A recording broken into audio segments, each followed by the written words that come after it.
You're listening to Barbell Logic, the podcast where we talk about what it means to experience strength and how you can use simple, hard, and effective strategies in training and nutrition to improve your life. It starts with meeting you where you are right now and finding lasting solutions. Welcome to the show.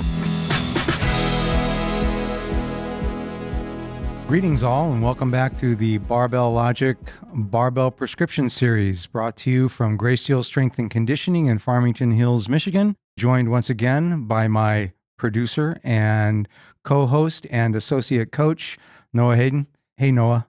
Howdy. And we're joined by our special guest, Greysteel athlete, Jaime Collins. Hey, Jaime, thanks for coming in. Thanks for having me. Yeah, it's wonderful to have you here.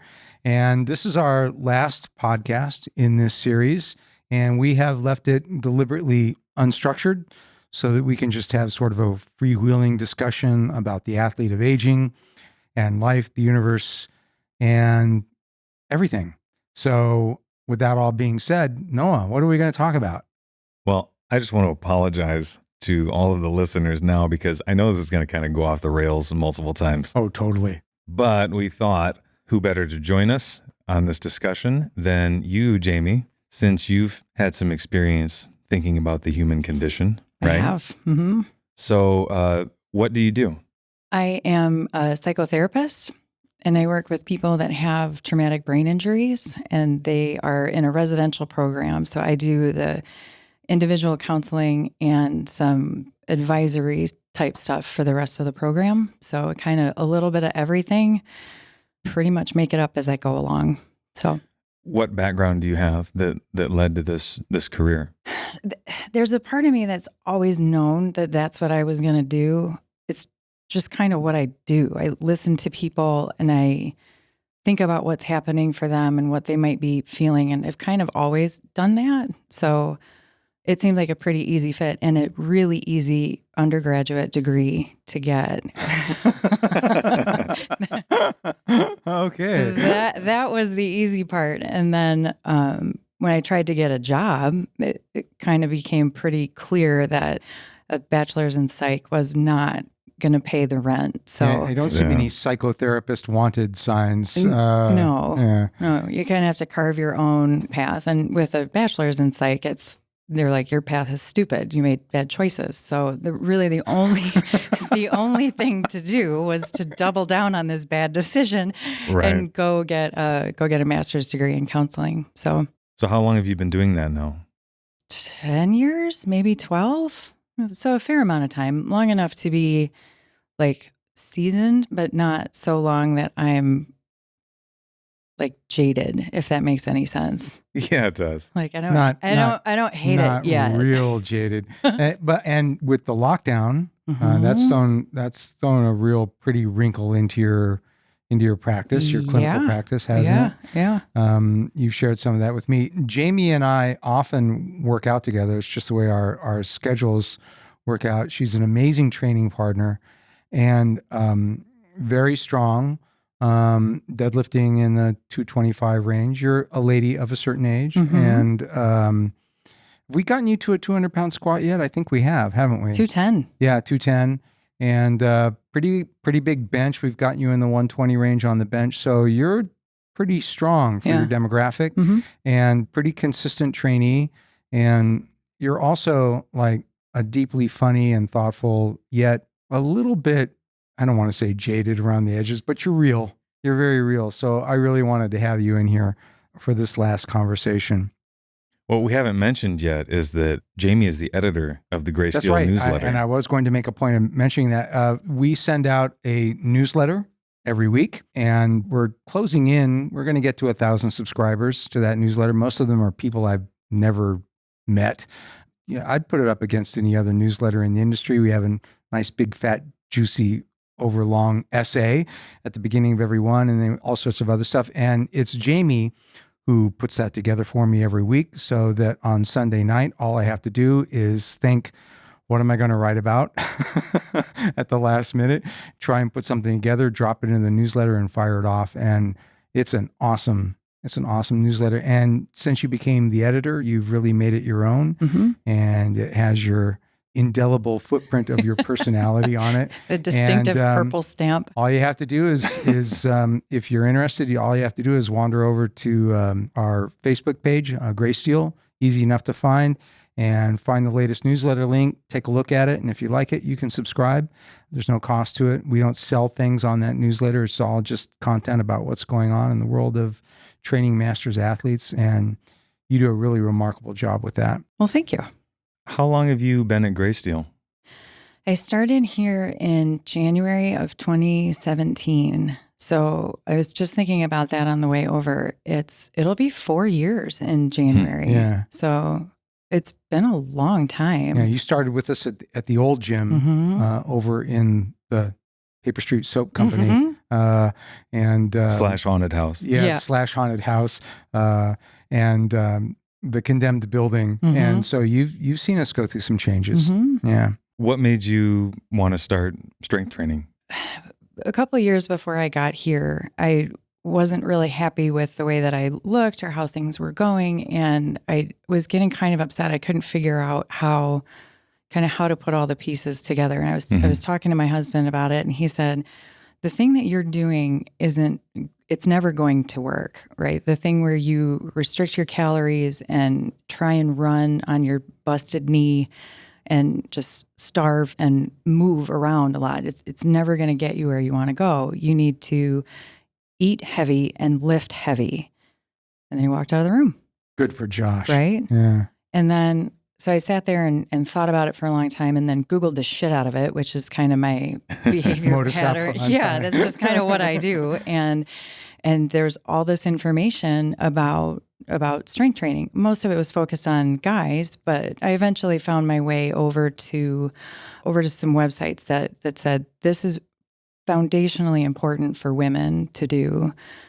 And then I was listening to podcasts, I read some books, looked around a little bit, and was like, all right, I need a barbell, right? So I went to Rogue and I bought a barbell and was training in my garage for a while. And I kept getting hurt because I read the books and thought I was supposed to do 5 sets of 5 across and add 5 pounds to the bar 3 days a week. Oof. Yeah. So that hurts. It does hurt. It did hurt, right? I kept getting hurt and it wasn't going well. So I eventually Googled that and found your podcast. It was about everybody needs a coach and why everybody needs a coach. And I was like, okay, universe, I get it. And sent you an email and said, I'm not quite in your demographic yet. I think I was 38 at the time. So but I've got a 60-year-old knee, if that's helpful. Sure. And you're like, yeah, come on in. And you haven't been able to get rid of me since. That's true. Mm-hmm. Do you ever, so does your husband train? He is freakishly strong. He was just born that way. So it's nice. Kind of irritating, but trains off and on, but nothing as dedicated and consistent as this. Since you've been training here, have you noticed any changes in your everyday life? How you feel, how you can move?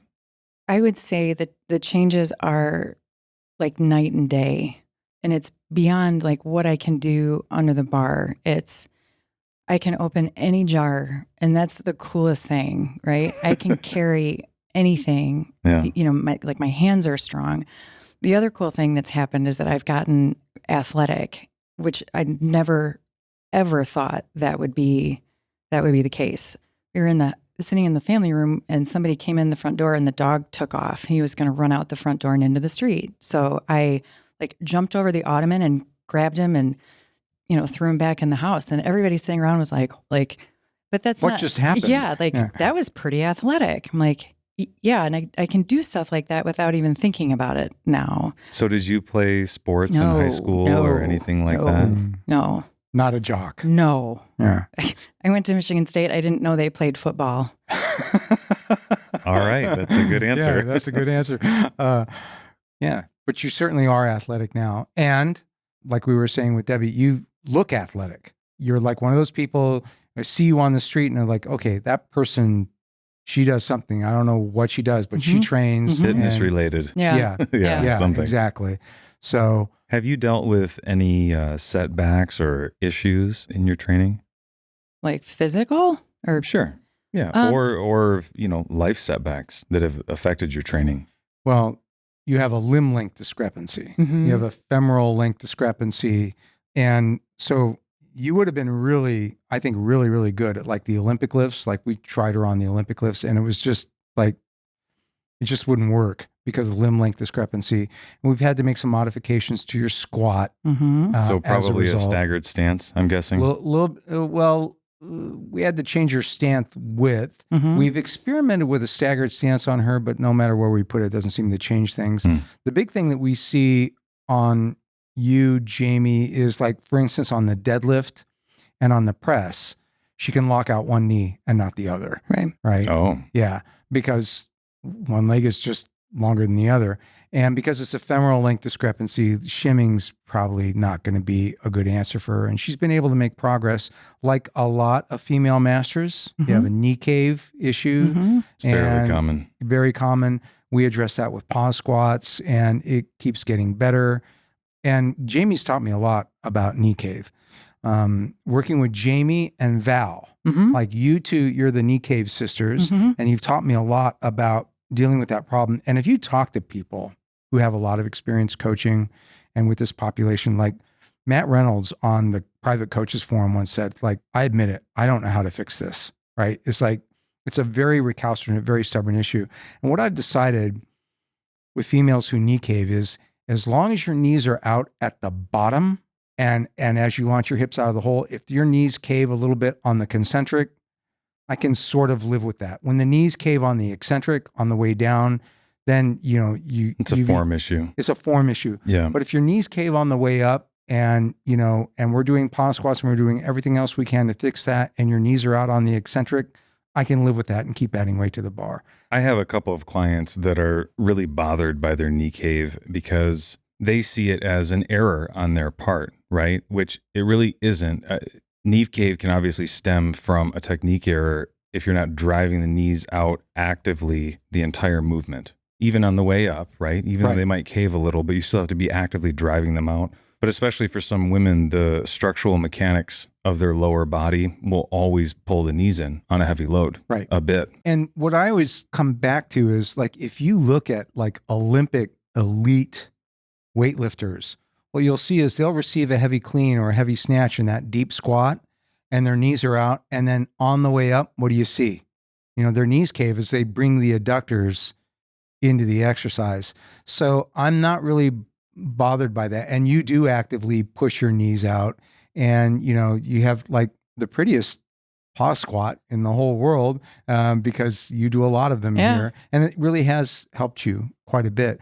But aside from that, again, you're pretty athletic, you're pretty fit, and you're really strong. You're eminently coachable, right? So you do exactly what I tell you, and that's all I want. If everybody would just do what I tell them, nobody would get hurt. That. Right. So it's actually a real joy to coach you, and you're a lot of fun to work out with. So Yeah, I think the knee cave issue is a moral failing is really what I've decided. Because I get consistently yelled at for the knee cave, like, get your knees out of the way.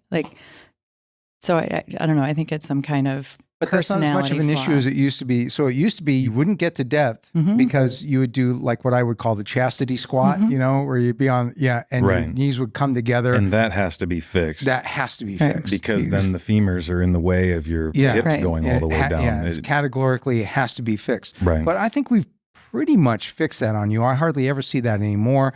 And instead what I see is a knee cave on the way up. Do we like it? Not really, but it doesn't prevent us from making you stronger, and your knees are out at the bottom. But other than that, you're pretty strong, pretty good lifter. I wouldn't even say other than that. You just categorically are a really strong, really good lifter. We ask almost everybody this that we interview, but what did you start at? What were your starting weights when you showed up? How much I was lifting in the beginning? Zero. Yeah. I came in with my little paper log that I'd kept at home, and Sully just put it away. Like, All right, great. Yeah. you don't need to. We don't don't need that anymore. Yeah, we started over. With you. We had to start over. Yeah, we started over with you on a linear progression. And I think you started with like empty bar on the squats, and we started you out at like 75 or 100 on the deadlift, and 30 pounds on the press and the bench. Mm-hmm. And you picked up strength rapidly. Mm-hmm. I mean, you're one of the younger people in our practice. Yeah. And then you basically did what I told you, and you ate the way I asked you to eat, and you again, very coachable.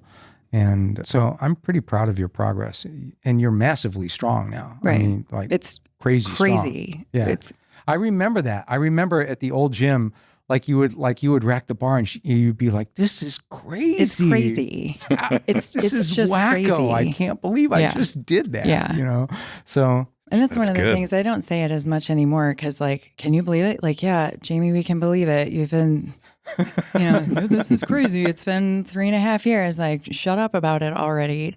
When we talk about like the transformational process of this whole thing, like, I'm kind of starting to understand that I'm athletic now, right? Like, it's now a part of how I think about myself and how I move around in the world and how I take up space. In the beginning, I kept saying, like, you guys don't understand. I wasn't supposed to be able to do this. Like, this was not my destiny. This was not my fate, right? I was going to be, chubby and flabby and weak. And So what I'm hearing is that this has had kind of a transformational effect on your identity. yes, Right. And that you identify now as somebody who is athletic. mm-hmm. I think that allows us to segue quite nicely into this issue Yeah, of it does. what it means to be an athlete of aging. And the term itself, occasionally get called to task for, it's like, okay, well, yeah, but calling people athletes is, that's a little bit hyperbolic. And I don't think so. I mean, the idea of an athlete of aging, somebody who lives an athletic lifestyle and who trains and who progresses and uses training variables and brings their training into every facet of their lives. We talked about this in the recovery episode. I think that's a very It's powerful. not necessarily about competing. Yeah, that would be my other question. If we're not athletic, or if I'm not an athlete, how do you define an athlete? Right. Because I could compete. I don't want to, right? But if you're a runner and you're just running by yourself down a trail, like, are you an athlete? Well, the facile answer would be that you're competing with yourself, Right. and that you're driving yourself forward. But that is a little bit facile. But if you look at the root word athlete, athletes from atlos, which basically means a prize or a goal, and we have a prize, Which defines it pretty well, which I defines Yeah. it pretty Right. well, and working towards a long-term goal, and it permeates every aspect of your life. Mhm. and the prize is that way of life. So at the end of the day, us training here, we're not doing anything that much different from what a competitor would do. Right. This really is on topic for what we wanted to talk about today, because it doesn't matter. At the end of the day, it's not just a semantic debate. The point is that it's a very effective concept when especially an older person who's frail and has felt out of control of their personal destiny for a long period of time and maybe has never been athletic in their lives, comes in here and can start training, and they start to develop this different mental perspective on their life and the way that they can be in control of their life again. And that's very helpful. It is. It's a transformative concept. So now you're not a patient. You're not a victim. You're not out of control. You're not an old, weak person, right? You may be physically weak, right? You may be old. You may be beat up, but you're also an athlete because you do what athletes do, right? You manipulate training variables for the long-term progressive improvement in fitness and health attributes. You live a way of life that is fundamentally athletic, and you're deeply and progressively connected with your physical being, which is the foundation of your being, although that's another philosophical point that we can address later. So no, I don't back off from that one bit. And, we have this sort of like little ritual that we go through when somebody does the first training with us. They come in, we give them the log, we show them how to log their workouts. They do the squat, press, and deadlift. And there's this point where I like sit down with them and say, you have a training log. You're training, right? You have stress, recovery, adaptation. You're going to bring your sleep into it. You're going to bring your nutrition into it. You're not just going to do sweating with the oldies a few times a week. This is different. What you're doing is training, and training is something that athletes do. Changing habits. Right. So you are now an athlete, and you will I remember remain. when you said that to me, and I was like, I'm not. I'm just. Takes a while to sink in for some people. It took a really long time. But it's an important and transformative thing to realize, well, I am actually. And I think that's a real driver of what goes on here. And it starts to bring in everything. I think the key point is that there's an implied question here of, well, what is my long-term goal? What do I want to be able to do? Right? Mm-hmm. How do I want to look? Which is a how rabbit do hole I in want itself. to feel? Right. And then all of a sudden, these people have control over their destiny again. I think I wrote an essay about this once. We tell kids all the time, we tell them this, it's the noble lie. The noble lie. The noble lie. Mm-hmm. Like, if you just work hard and show up, you will be successful and you will make progress. And in just about every area of life, that turns out not to be true. So true. Right. Right? That is just not the case most of the time. But here it is. In here it is. So this is one element of your life where you can walk in here and you can exert some degree of control and thereby have some degree of discipline and mastery, right? That you can then take out with you into the world. So I think that this is a very foundational point that we're making here. What is in your control in life? And so coming into Greysteel and taking part in this weightlifting thing, right, is making a choice, right? I'm no longer just buffeted by the tide and kind of being pushed this way or pulled that way. Like, I'm making a choice and I have control over that. And so like getting into all of this has like increased my sense of self-efficacy, right? Like, I can do amazing things. Before, I didn't know that. I didn't know that I could have done, whatever it is I wanted to do at the time. I was like, that's not for me. I'm not capable. I'm not smart enough or strong enough or whatever. And coming in here and doing this type of training has said to me, you are strong enough. You do have a choice. You can engage in this if you want. And not only that, I think it gives us a model for like when we are confronted by that big, almost intractable project or that big intractable problem, what we do in here gives us a model that we can bring to the wider world of how we approach that problem. Like, we don't just like jump in and do a 500-pound deadlift, right? We LP all the things, right? We do it one thing at a time. We do it one habit at a time. We use progressive overload. We break it up into chunks, and we have that same discipline and, that sort of cycle of effort that we bring to the bar, we can bring to all those things in our life. But I feel Noah, he's talking about like this issue of what can we control. And I feel a segue into Stoicism coming on.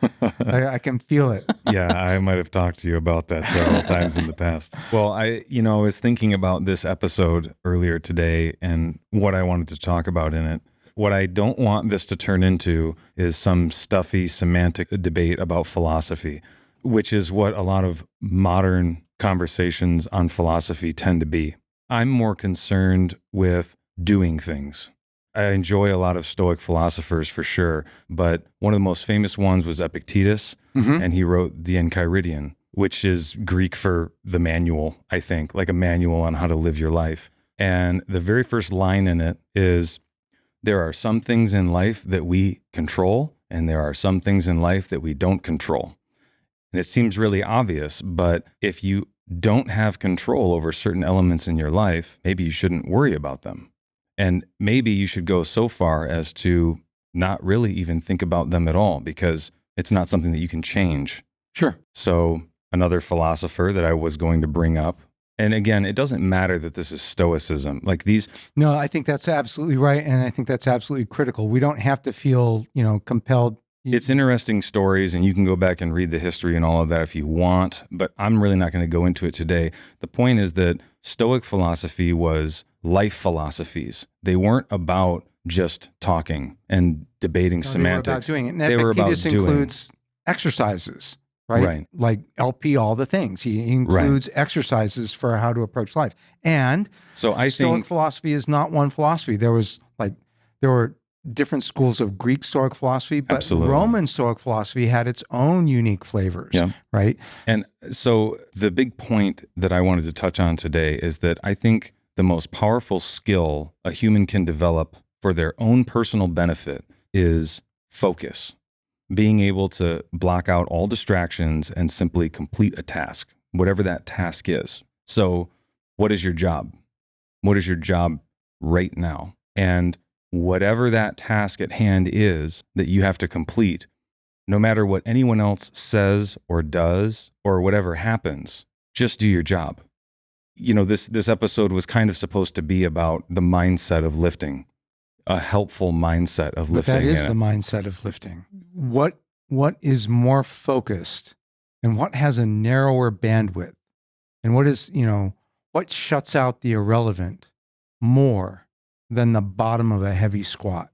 I mean, at the bottom of a heavy squat, are you thinking about the bills that you have to pay, or an argument with your significant other, or, well, you shouldn't be. That's the point. Because if you do, you're probably going to fail that squat. Yeah. And you know what? You're not going to do that more than a couple of times. Right. You're going to learn very, very quickly that your mind belongs in one place and in one time when you're under the bar. So when your timer goes off and you step onto the platform, what is your job? Jaime? To do the squat correctly so that Sully doesn't yell at you. That's my primary job. That's true though, right? To execute the lift. Right. And I think that there's an important distinction here, because what some people think is they get up on the platform and they start second guessing the song that they picked on the radio, if that's going to be the right one. And they start thinking about, I wonder how heavy this is going to feel. And I wonder if I can complete all of them. And on the third rep, they start thinking about how terrible the first rep was. And if they can't get all 5, what does this mean for my programming? And maybe I should gain more weight so that I don't hit a strength plateau. Maybe I should lose weight and focus on hypertrophy for a while, right? All these thoughts go through their head, and none of those things are your job at the time. And I will say this, if you have a coach, programming is never your job, right?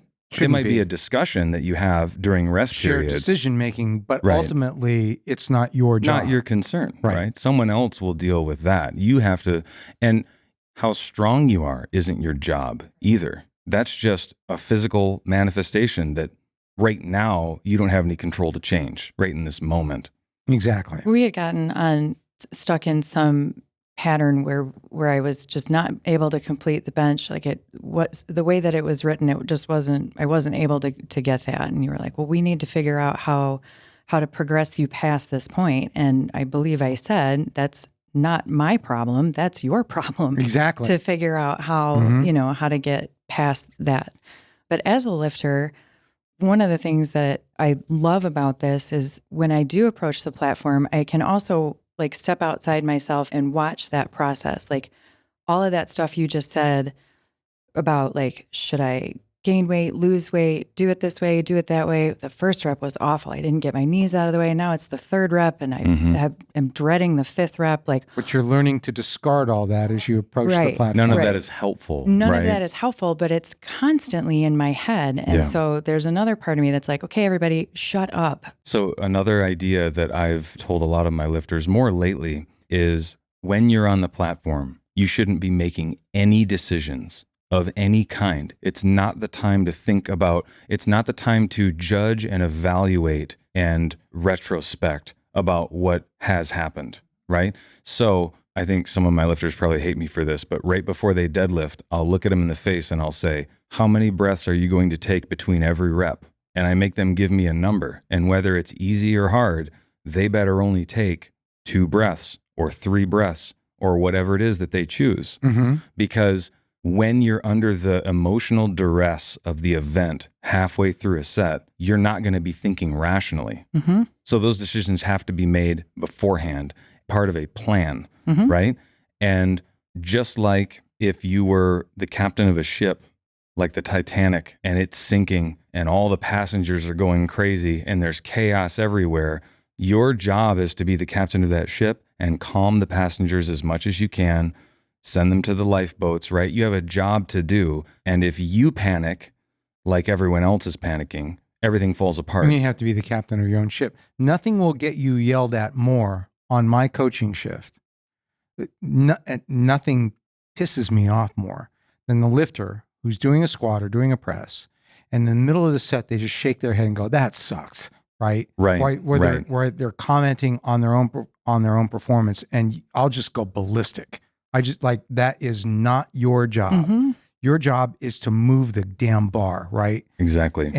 But that's something that we can take to our lives, right? If we're doing our best job and our attention is focused on the matter at hand and we're discharging our duties to ourselves and to others, and the way it ends up playing out is not necessarily, the way we want, but it's beyond our control at that point, then we take it.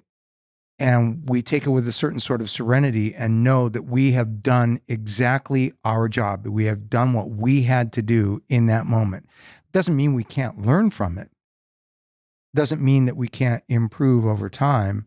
But yeah, I think that is something that we can take to the larger world, into our larger life. There's a discipline and even a kind of serenity that comes out of learning how to do this. I heard somebody on the private coaches forum of Barbell Logic say, when the timer goes off, it's like I turn into an automaton.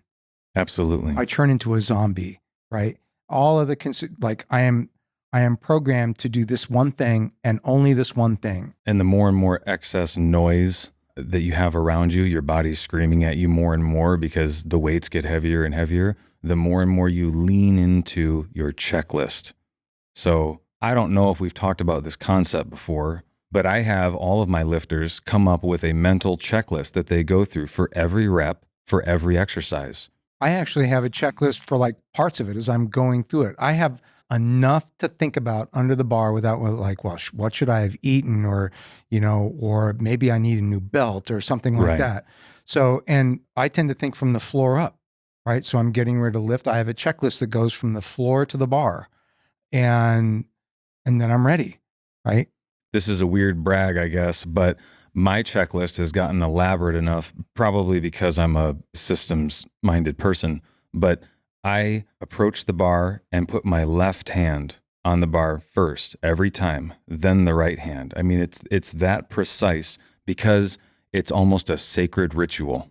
It is a sacred ritual. We talked about this last time with sleep. And if you talk to somebody like Kurt Karwoski, right? He, like one of the strongest people ever. And he'll tell you, like, when he approached the bar, first this foot, then this hand, then that hand, doing it the same way every single time without fail. It's a program. You're an automaton. You're executing your lifting program. So you're a machine. So it's going to look the same way every single time. Right. So what's the worst thing that can happen if that checklist falls apart when you're on the platform? Because this is really what people are afraid of, right? What's the worst possible thing that could happen on the platform? You might sustain a minor musculoskeletal injury, right? I suppose the worst thing that could happen is that if you really screw up, right, you can crash the bar. Right, you'll miss a rep. Right. Right. That's really about the only actually, thing. in my opinion, the worst thing that you can do is when the set is over or when the set is first starting and you unrack or rack the bar. People don't understand that is those are two particularly hazardous times. Right. The unracking and the racking of the bar. Especially the re-racking. Yeah, especially the re-racking, and people are, that's over with, thank God. And then they miss the hooks. They don't rack the bar properly, which it should be part of that autonomic program that you're executing, right? So the worst thing that can happen is that you do something stupid like that and you sustain an injury. How often do we observe that? Almost never. Never. And I've seen a couple of accidents. So have I. Yeah. Some stumbles and things. And people are fine. But in general, the worst thing that's going to happen is you're going to miss the rep. You're just going to miss a rep. You're going to miss the rep. So what? So if a set is starting to get hard, but you ignore that and just focus on your checklist and set up, let's say in a squat, you set up the bottom perfectly.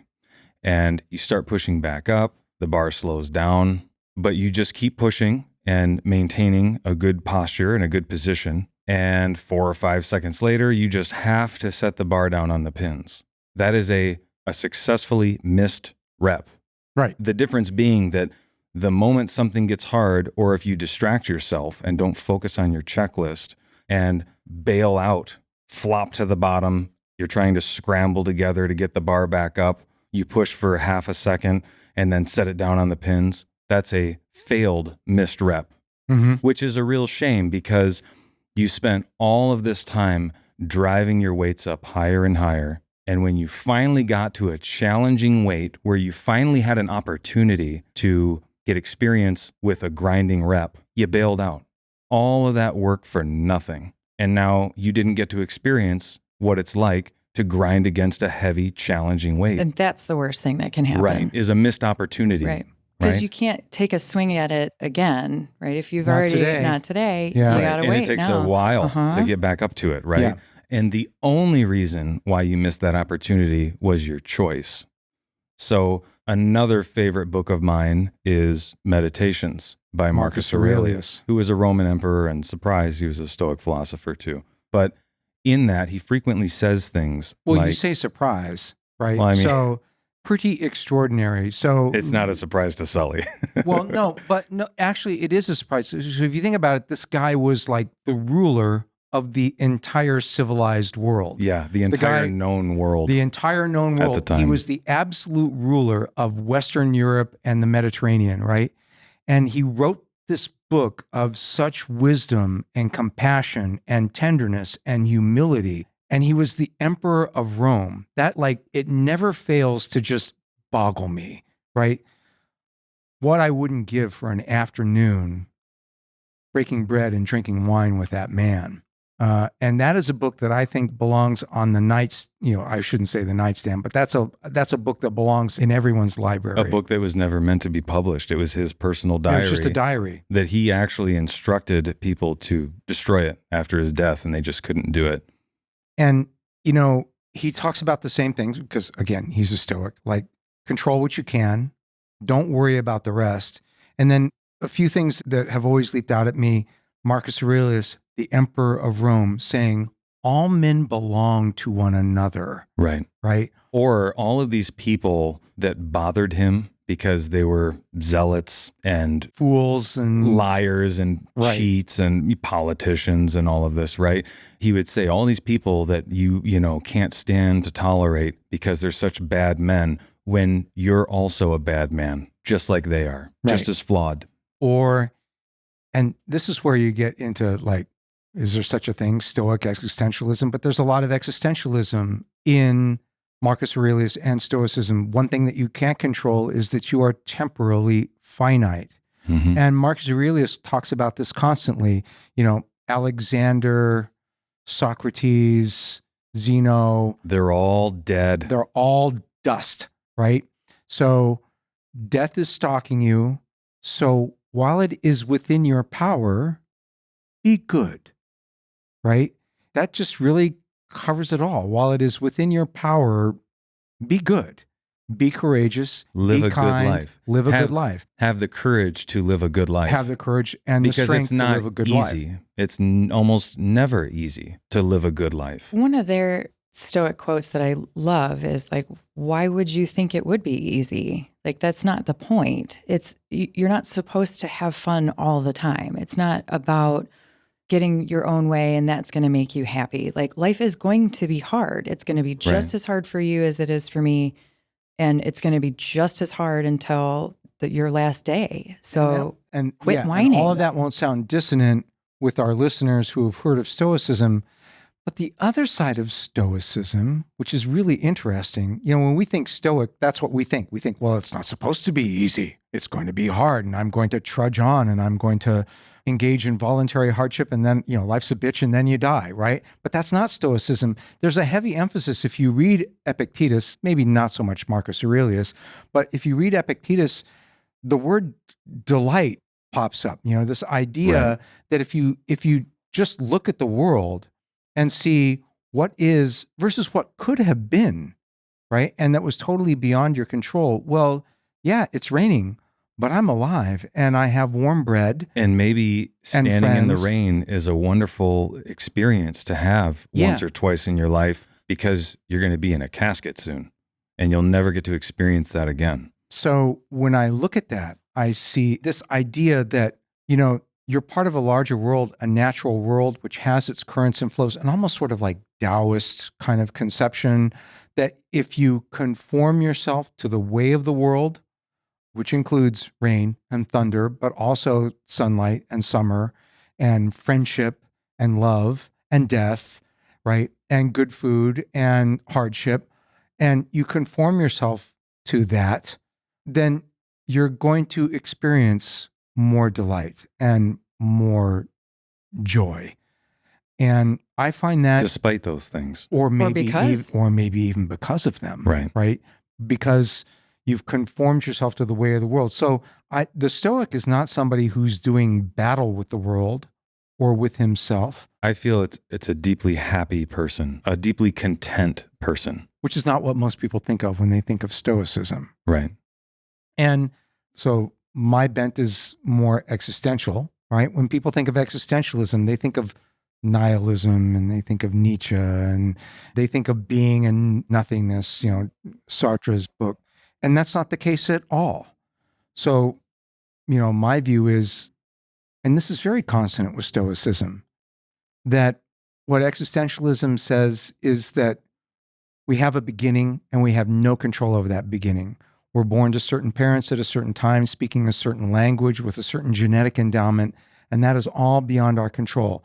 And that places a hard limit on who we are and who we can be, the sort of life that we can reveal in our own living. Like, I'll never be emperor of Rome, right? But I think this is a really good point. Marcus Aurelius was the Roman emperor in the 2nd century AD, I think. Epictetus was alive the same time as him, wasn't he? I believe he was. I thought Epictetus was earlier, but I could be wrong. I could be wrong too. But the point is, Epictetus was born a slave, the absolute extreme opposite ends of the social caste possible. And they both found ways to live good lives, content lives. Epictetus was also a cripple. By encompassing what an existentialist would call their facticity, the idea that we're just thrown into the world and we're dealt a certain deck of cards, we're dealt a certain hand. And you make the best of it. And you play that hand as best you can. And then if you extend that horizon all the way, right, where do you end up? You end up with my death, right? I am a temporally finite being. And so what I take from all of that is, you know, I have a beginning and there's nothing I can do about that. I have an end and there's even less I can do about that, because while my beginning is fixed in time, my ending is not. And so I view like we are given a form and our life is like a poem or a composition that we have to make for ourselves. It's not given to us. Our meaning, our purpose is not given to us. And we have to live that life in such a way that no matter where that period falls, no matter where that last stanza falls, it still hangs together. Like that's my goal, is to try to make a life so that if the period falls tomorrow, it would still make sense. It would still have meaning. Does that make sense? I don't feel like I'm given a meaning in life. I wasn't born with a purpose. I had to forge one for myself, given the cards that I was dealt. And I think that's the beauty of this mindset, is that you get to pick what your job is from maybe a set of options, but you get to pick. Right. A limit. Right. So this is the point that I was going to make about Marcus Aurelius and meditations like 15 minutes ago.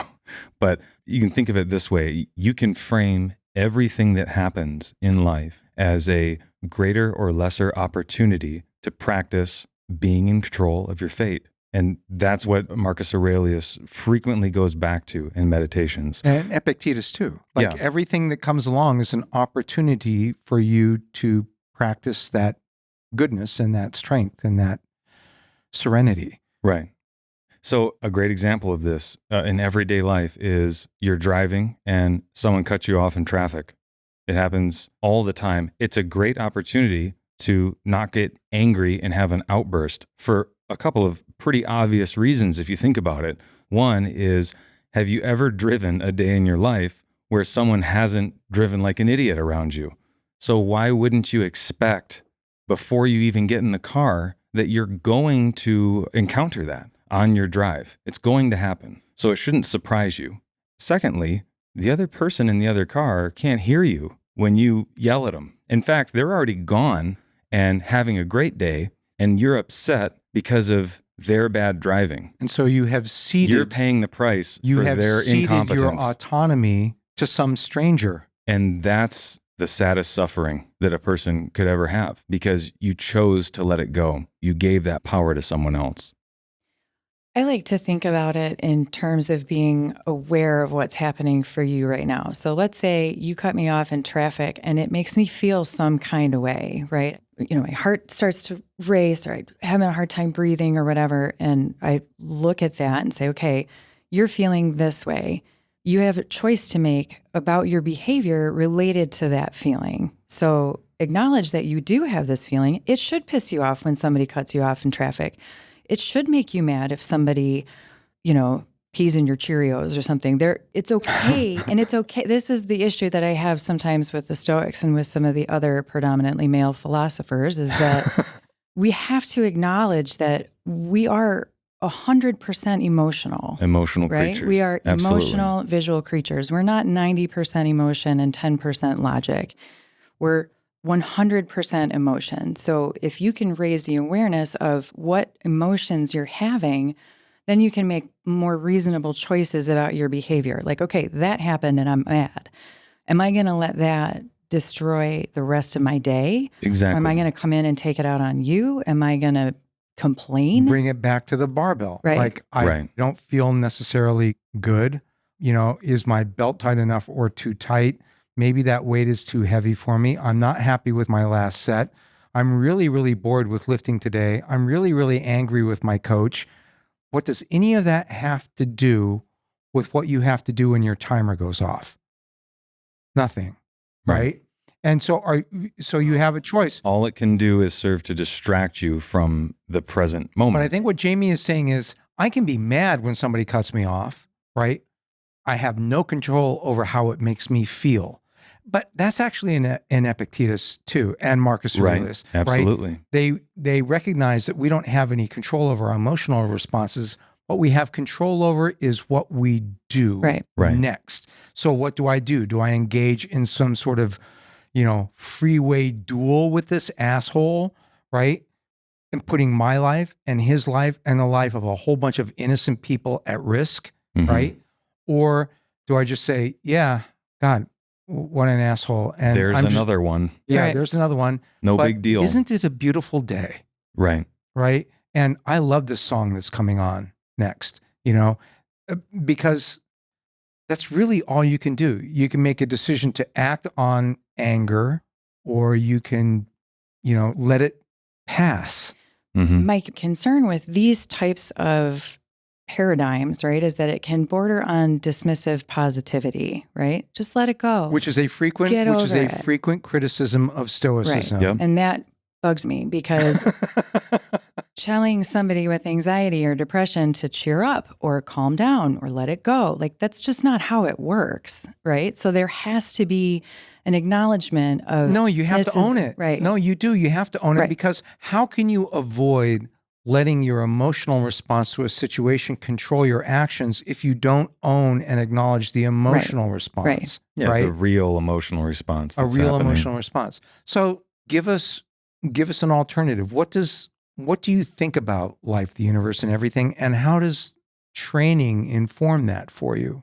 So I have to-do lists kind of in general, but I have never in my life been able to follow a checklist. Like, that just doesn't fit for me, right? So I think in pictures, and I think about animals, and I think about color, right? So if I'm having a red day or a blue day— Well, that's fascinating. Yeah. So it's when I approach the bar, I'm like, okay, guys, we have to go lift now.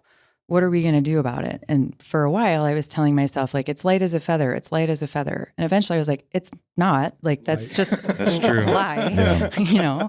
So Very heavy. you got to pick a different like mental image. Mm-hmm. So we had been reading Norse mythology at the time, and I decided that I was going to be as strong as Odin's horse with 8 legs, right? So for 6 months or so, I was like, Sleipnir could pick this up, you know, strong as an ox or big as a horse, thinking about like strong animals and how they're trained to carry heavy loads or pull heavy things. Sort of without protest. Right. It's their job, Yeah. right? If you're a draft horse, you pull stuff. That's what you do. So instead of having a left foot, right foot conversation, it's like, okay, ox, go do this heavy Do thing. the oxen thing. Yeah. Right. Right. Right. So because I don't see you engaging in a freeway duel with somebody who cut you off in traffic, right? What's your cognitive approach to that sort of situation where somebody aggresses on you or transgresses on you and you have a strong emotional response? How do you handle a situation like that?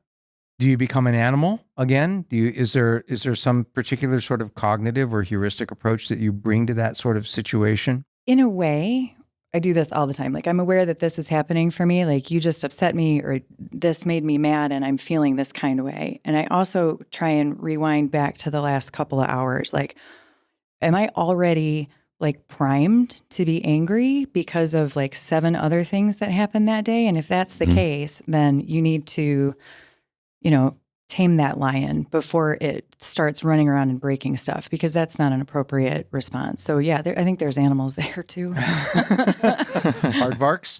Yeah. Well, Aardvarks? anteaters more. I'm sorry, Yeah. anteaters. Yeah. Jamie loves anteaters. She has the most awesome anteater tattoo. Wish you could all see it.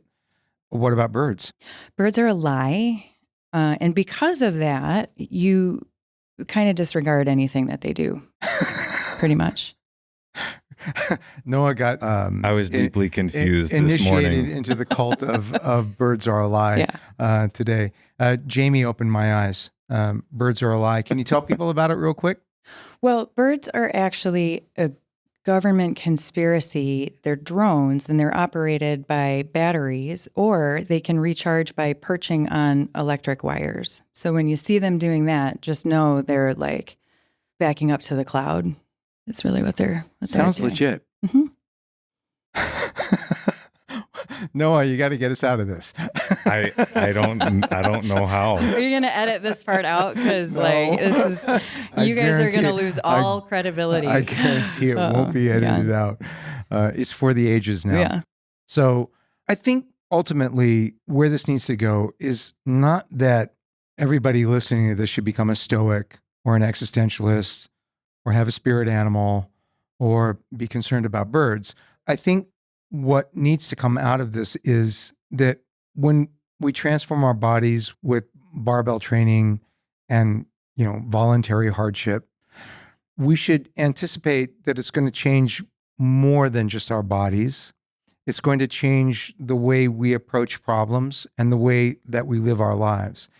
And different people are going to have different philosophies of life and of living. And that's okay. What's not okay is to not have one of those, is to not have an evolving, thoughtful idea that there is always an improvement that we can make on the way. Was it Socrates who said, or was it somebody else?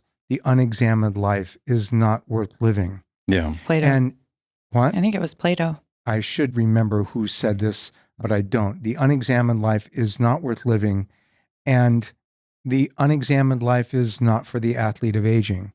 The athlete of aging is temporarily finite proposition, and we should all think about our purpose and our meaning and the best way to live our lives in a way that does justice to ourselves and our fellow beings. And it's just one more aspect of living life strong and healthy and to the fullest. And I don't know, perhaps this conversation will get you thinking about these kinds of things and maybe make some changes to your reading list accordingly. You know, I think that I heard you say one time, and I'm going to have to paraphrase this, but I think that I heard you say, when you step on a platform and do something difficult, it's a courageous affirmation of life. Yeah, And I think that's the point. it is. Things can happen, but you still can make that choice. Well, and you might not even remember that you said this, but a real life example, I was bitching about making dinner and how much I hate making dinner. And that's continues to be true. You were exasperated with my attitude and said, Jaime, you can squat 180 pounds for a set of 5 or whatever the number was at the time. Like, you can make dinner without complaining. I was like, oh, you know. That sounds like something I would say. Yeah. And I think about that probably once a week when I'm like, I really don't want to do this. I really shouldn't have to empty the dishwasher or fold the laundry or do any of that stuff. Like, yeah, but you can do so many amazing things. You can do this without. So be honest, did it help? Oh, yeah. That was Cool. one of those, like, you know, I was a bit abashed in the moment. Like, you're right. I have been, was complaining a lot that day. And, you know, so it was, but it's one of those life-changing moments where you're like. Sounds like I did a good day's work. Mhm. And I can't think of a better place to leave it than there. I am extremely grateful to Barbell Logic for extending this invitation and this opportunity to Noah and I and all of our guests for this Barbell Prescription podcast series. We went pretty far afield. We had a lot of fun. I want to thank all of our guests, again, John Clausen, Ann Bazard, Debbie Roslavsky, Jaime Collins. Did I miss anybody? Laura. And Laura Welcher. You guys all brought a lot to the table and made it a very rich experience for me and Noah, and I'm sure for our listeners as well. Noah, thanks for a great job producing this and setting it all up and making sure it all happened the way it was supposed to. My pleasure. And thank you all for listening. Once again, this is Jonathon Sullivan from Greysteel Strength and Conditioning in Farmington Hills, Michigan with the Barbell Logic podcast. Signing off. Bye for now.